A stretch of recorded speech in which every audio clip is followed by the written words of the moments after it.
Santapan Harian, Selasa, 26 Juli 2022.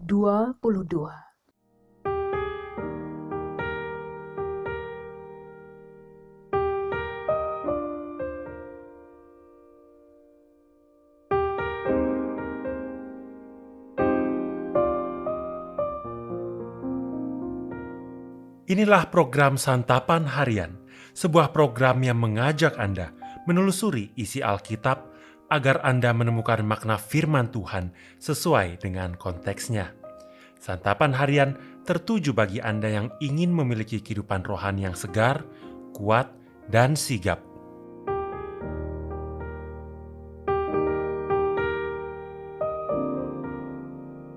Hari ini kita akan membaca Amsal pasal yang pertama, ayat yang ke-8 hingga ayatnya yang ke-19. Namun sebelumnya, mari kita berdoa. Di dalam kasih-Mu ya Yesus, mampukanlah kami untuk memahami kebenaran firman-Mu dan melakukan dalam keseharian kami.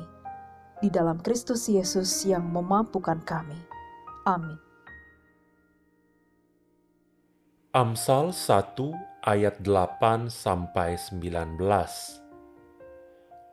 Hai anakku, dengarkanlah didikan ayahmu dan jangan menyia-nyiakan ajaran ibumu, sebab karangan bunga yang indah itu bagi kepalamu dan suatu kalung bagi lehermu. Hai anakku, jikalau orang berdosa hendak membujuk engkau, janganlah engkau menurut. Jikalau mereka berkata, marilah ikut kami, biarlah kita menghadang darah, biarlah kita mengintai orang yang tidak bersalah dengan tidak semena-mena. Biarlah kita menelan mereka hidup-hidup seperti dunia orang mati, bulat-bulat, seperti mereka yang turun ke liang kubur. Kita akan mendapat pelbagai benda yang berharga, kita akan memenuhi rumah kita dengan barang rampasan. Buanglah undimu ke tengah-tengah kami, satu pundi-pundi bagi kita sekalian. Hai anakku, janganlah engkau hidup menurut tingkah laku mereka. Tahanlah kakimu daripada jalan mereka, sebab kaki mereka lari menuju kejahatan dan bergegas-gegas untuk menumpahkan darah. Sebab percumalah jaring dibentangkan di depan mata segala yang bersayap, padahal mereka menghadang darahnya sendiri dan mengintai nyawanya sendiri. Demikianlah pengalaman setiap orang yang loba akan keuntungan gelap yang mengambil nyawa orang yang mempunyainya.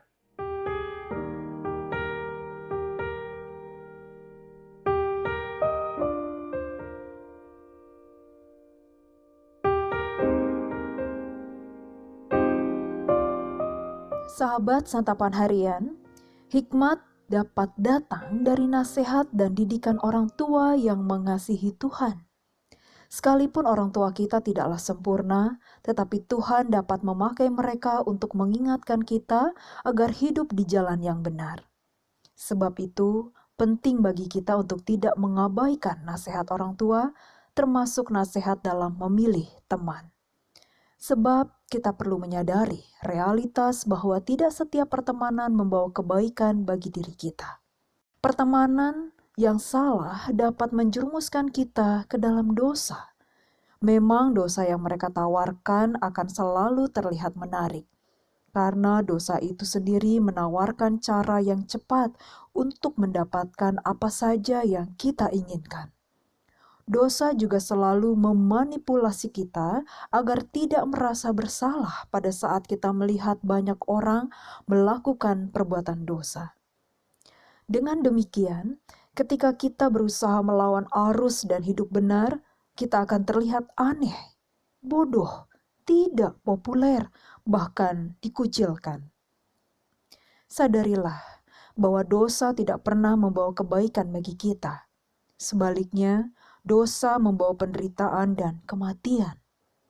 Oleh sebab itu, kita harus belajar membuat pilihan bukan berdasarkan kenikmatan yang sementara atau dorongan nafsu kita, melainkan berdasarkan pertimbangan jangka panjang. Hal itu juga berarti bahwa kita harus berani menolak untuk berteman dengan orang-orang yang menarik kita kepada aktivitas yang salah dan yang sengaja menunjukkan perbuatan dosanya kepada kita untuk kita ikuti. Sebab Jika kita terus berteman dengan mereka dan menoleransi perbuatan dosa mereka, bukan tidak mungkin suatu saat kita pun akan terpengaruh dan berbuat dosa yang sama dengan mereka. Berhati-hatilah dalam setiap pertemanan yang kita miliki. Mari kita hidup selalu dalam terang kebenaran firman Tuhan. Mari kita minta kepekaan dan hikmat kepada Tuhan supaya kita dapat membedakan yang mana teman sejati dan yang mana bukan teman sejati. Ketika kita bersedia dituntun oleh-Nya, Ia pasti akan mempertemukan kita dengan sahabat-sahabat yang tidak hanya baik, tetapi juga benar. Mari kita berdoa. Tuhan, tolonglah kami untuk menjalin persahabatan dengan kawan-kawan yang baik. Bantulah kami menghindarkan diri dari kawan-kawan yang tidak baik, dan sebaliknya, kami boleh menjadi tokoh teladan dalam berbuat hal-hal yang baik. Di dalam nama-Mu, Kristus Yesus, kami memohon. Amin.